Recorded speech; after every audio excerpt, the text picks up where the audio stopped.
ketiga akan mempresentasikan sistem indera hasil kerja kelompok yang telah kami kerjakan. Sebelumnya, kami akan memperkenalkan diri serta bagian-bagian yang akan kita jelaskan. Perkenalkan, nama saya Ica Oktora. Saya akan menjelaskan tentang definisi dan fungsi alat indera. Perkenalkan, nama saya Rafifa. Saya akan menjelaskan tentang indera penglihatan. Perkenalkan, nama saya Rizky Firdaus. Saya akan menjelaskan tentang indera pendengaran. Perkenalkan, nama saya Keisha Landari. Saya akan menjelaskan tentang indera pembau dan indera pengecap. Perkenalkan, nama saya Kansa Putri. Saya akan membacakan tentang indera peraba dan di bidang teknologi alat indera. Perkenalkan, nama saya Muhammad Ejo Puji. Saya akan menjelaskan kelainan dan gangguan pada sistem indera.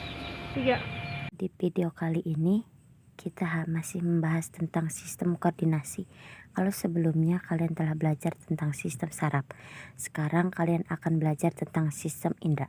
Hubungan antara sistem saraf dan alat indera atau sosok indera merupakan suatu kesatuan dari sistem koordinasi yang saling berhubungan.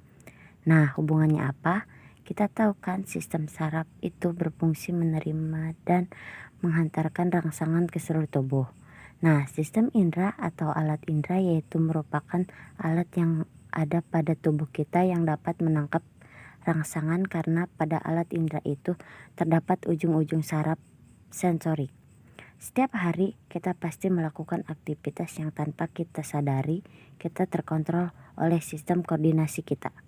Seperti misalnya menghirup aroma yang harum, kemudian mendengarkan suara, dan juga merasakan berbagai jenis makanan yang tanpa kita sadari.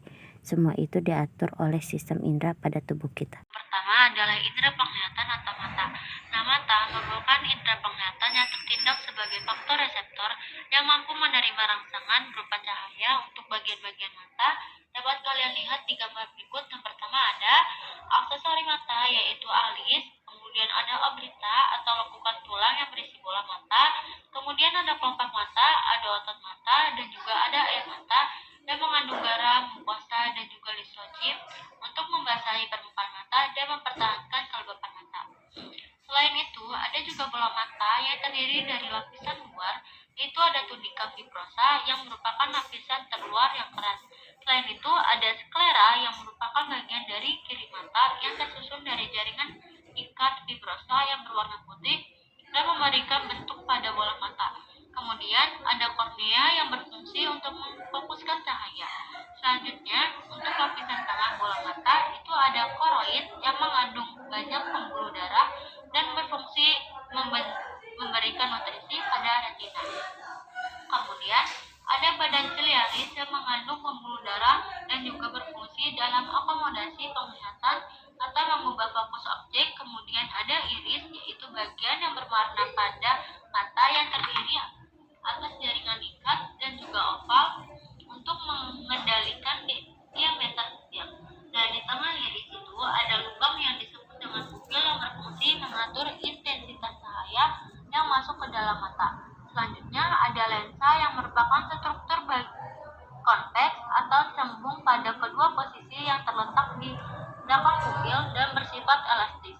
Nah, lensa ini berfungsi untuk mengumpulkan cahaya dan memfokuskan cahaya agar bayangan suatu benda itu dapat jatuh di tempat yang tepat. Kemudian ada rongga mata untuk bagian anterior, itu berfungsi aqueous humor atau cairan yang bening mengandung nutrisi untuk lensa dan kornea. Sedangkan bagian vitreous humor atau gel transparan untuk mempertahankan bentuk bola mata dan posisi retina terhadap kornea. Kemudian ada retina atau selaput jala yang merupakan lapisan terdalam mata. Tipis dan juga transparan. Adapun bagian-bagian dari retina yaitu ada bagian luar yang terpigmentasi dan juga menyimpan vitamin A. Kemudian bagian dalam itu tersusun dari sel-sel batang dan juga sel-sel kerucut. Nah, sel batang itu mengandung pigmen rhodopsin yang tidak sensitif terhadap warna dan juga bekerja pada intensitas cahaya yang rendah atau malam hari. Nah, kemudian ada sel kerucut yang mengandung iodopsin yang sensitif terhadap warna dan bekerja saat intensitas cahaya tinggi atau siang hari. Kemudian ada fovea centralis atau bintik kuning yang mengandung sel kerucut dan tidak memiliki sel batang dan bertindak sebagai visual mata. Jika bayangan benda jatuh tepat di bagian titik kuning, maka akan diinterpretasikan oleh otak sehingga bayangan akan terlihat dengan jelas. Selanjutnya, ada saraf mata atau saraf optik, kemudian juga ada bintik buta atau diskus optik. Nah, bagian bintik buta ini tidak mengandung fotoreseptor.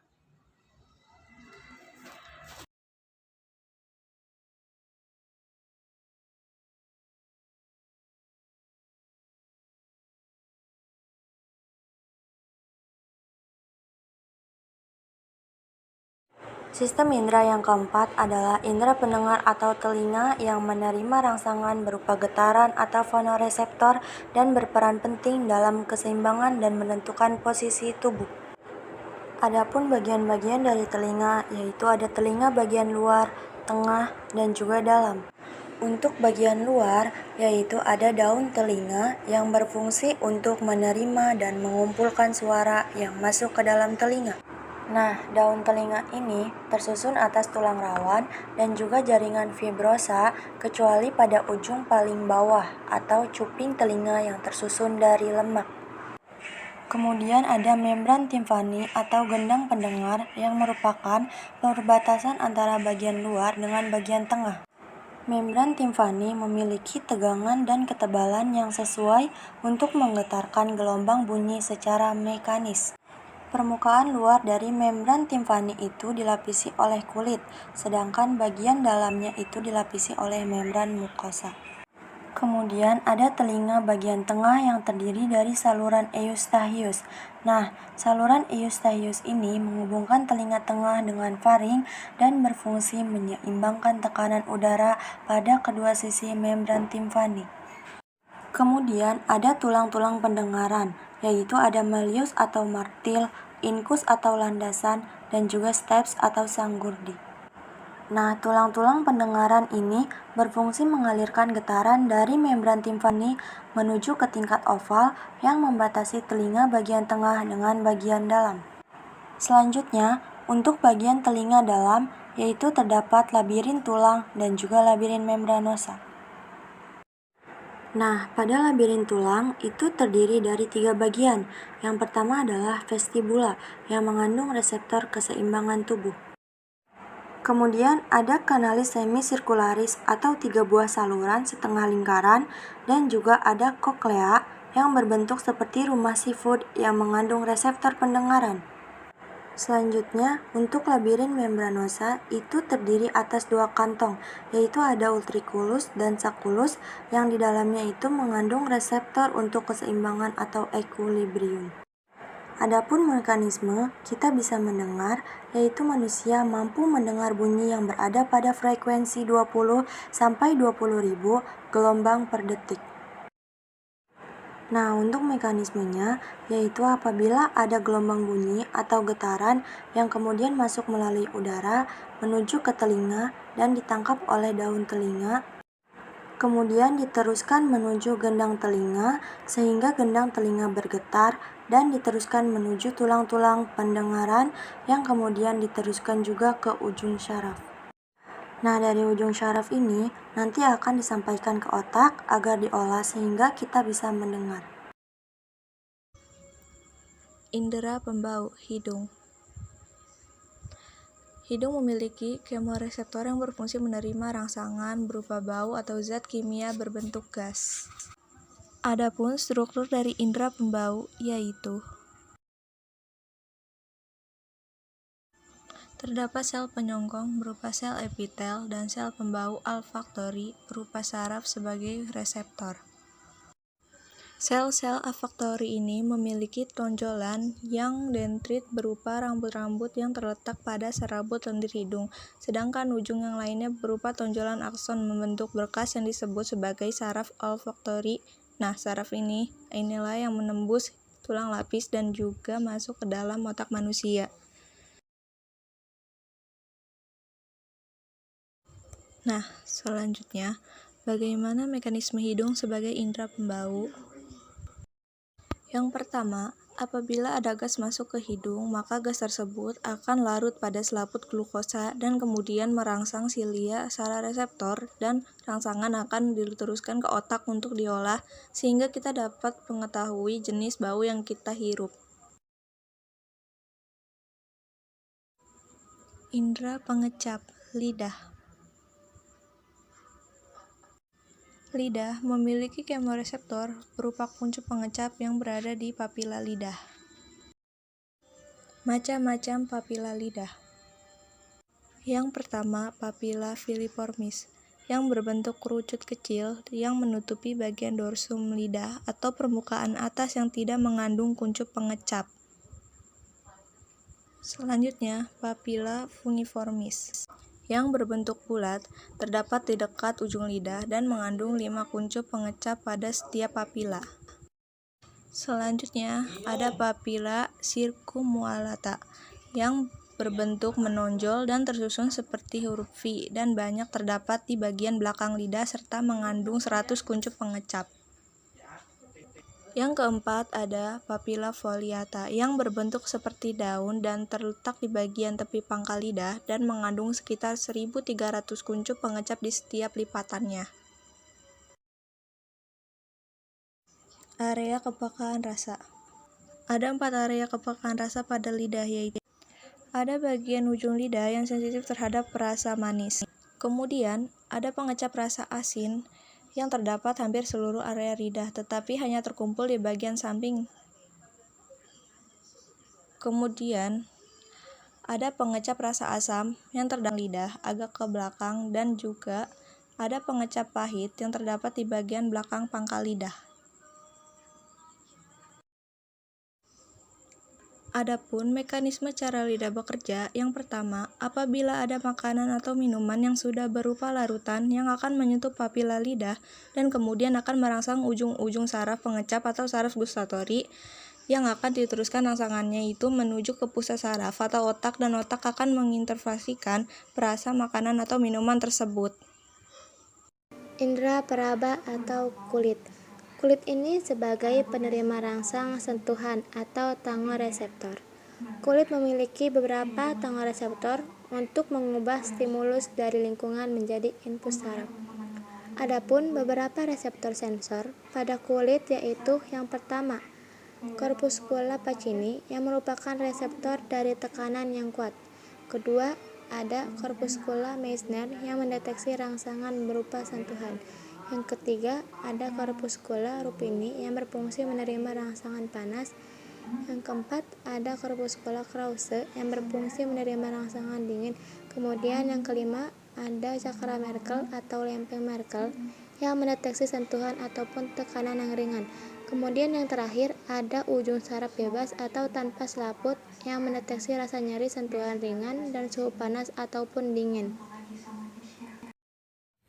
Gangguan sistem indera penglihatan. Yang pertama ada miopi atau rabun jauh. Nah, ini merupakan gangguan pada penglihatan yang menyebabkan objek yang letaknya jauh itu terlihat kabur, tetapi tidak ada masalah jika melihat objek yang letaknya dekat. Nah, miopi atau rabun jauh ini dikenal juga dengan istilah mata minus. Rabun jauh terjadi ketika cahaya yang masuk ke mata tidak jatuh tepat di retina, dikarenakan bentuk mata tidak normal, terutama di lensa dan kornea. Yang kedua ada rabun dekat atau hipermetropi. Ini merupakan gangguan penglihatan jarak dekat. Jadi pada penderita hipermetropi ini, objek yang jauh terlihat jelas, tetapi objek yang dekat justru terlihat tidak jelas atau buram. Nah, hipermetropi ini terjadi akibat dari cahaya yang masuk ke mata tidak terfokus ke tempat yang semestinya di retina, tetapi terfokus ke belakangnya. Nah, hal ini disebabkan oleh bola mata yang terlalu pendek atau bentuk kornea maupun lensa mata yang tidak normal. Yang ketiga ada astigmatisme, gangguan yang disebabkan oleh cacat pada lengkung lensa atau kornea.